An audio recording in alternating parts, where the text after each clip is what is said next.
بسم الله الرحمن الرحيم. الحمد لله والصلاة والسلام على رسول الله محمد وعلى آله وصحبه ومن والاه. أما بعد،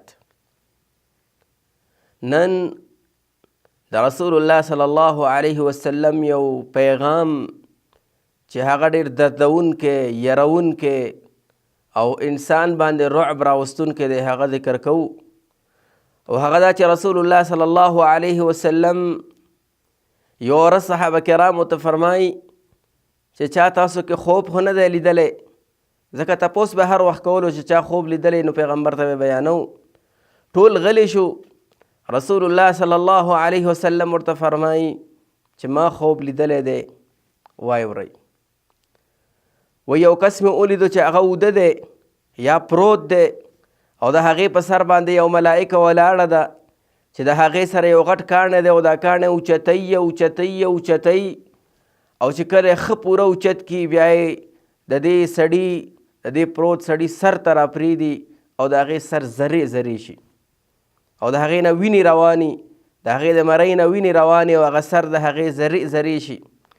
رسول الله صلی الله علیه وسلم دا موقف او دا حالت ویني، د جبریل نه تپوس کوي چې دا څوک دي، دا څه قصه ده، دا څه ماجره ده، آیا دا زناکار دی، شرابي دی، سودخور دی، د مور او پلار نه عاق دی؟ وی راته وایي چې امضي یا محمد، مخکې لاړ شه، روان شه، مخکې لاړ شه. رسول الله صلی الله علیه وسلم په دغه حالت کې د دوی که سوچ کوي چې یا الله، دې سړي کم جرم کړی دی، کم معصیت یې کړی دی، کومه ګناه یې کړې ده چې دومره سخته سزا ورکول کیږي. ځکه چې رسول الله صلی الله علیه وسلم فرمایي چې دغه کاڼی راغورځېږي، د سر ختمیږي، الله یې بیا پیدا کوي، بیا راغورځېږي، بیا یې پیدا کوي، بیا راغورځېږي، بیا یې پیدا کوي.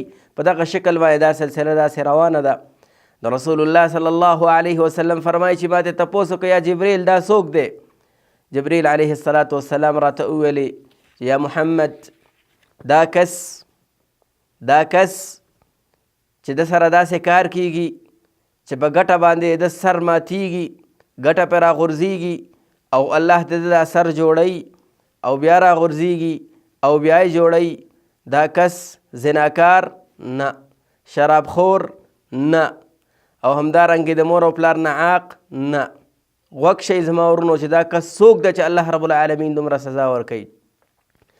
وی دا هغه کس دی چې هغه خپل مونځ، فرض مونځ نه وروسته کېږي، او فرض مونځ په خپل وخت باندې نه کوي. الله اکبر. خپل وخت باندې فرض مونځ نه کوي.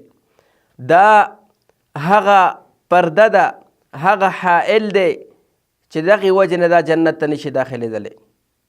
زما ورونو، د مونځ نه وروسته کېدل دا انسان له نه دي پکار چې هغه د مونځ نه وروسته شي، ځکه دا د خپل او د جنت په منځ کې پرده پیدا کوي، او د دې نه اخوا پسې کوم عذابونه چې هغې ته میلاویږي، دا صرف د یو عذاب هغه نمونه وه چې رسول الله صلی الله علیه وسلم موږ او تاسو ته په دې حدیث مبارک کې ذکر کړه.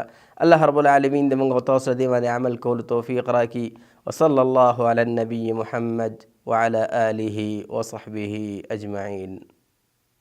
ما سلككم في سقر، ما سلككم في سقر، قالوا لم نك من المصلين